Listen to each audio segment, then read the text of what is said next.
Municipal reservoir నుండి Nawabpet reservoir కు ప్రధానమైన కాలువ ఉన్నది.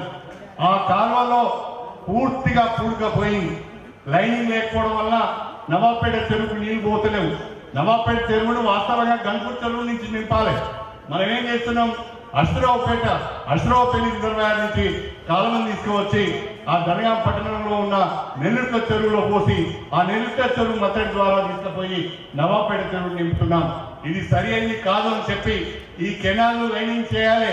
ఈ కెనాల్లో ఉన్న చెట్లు మట్టి మొత్తం తీసివేసి దీన్ని బాగు చేయాలి, దీన్ని లైనింగ్ చేయాలని నేను గౌరవ ముఖ్యమంత్రి గారి దృష్టికి తీసుకుపోయి ఈ యొక్క ప్రధాన కాలువ ద్వారా గణపురం రిజర్వాయర్ నుంచి నవాబ్పేటకు పోయే ప్రధాన కాలువ ద్వారా దాదాపు 56,000 ఎకరాలకు సాగునీరు అందించే అవకాశం ఉన్నది. కాబట్టి దీన్ని లైనింగ్ చేయాలి అంటే దాని లైనింగ్ కొరకు 148 కోట్ల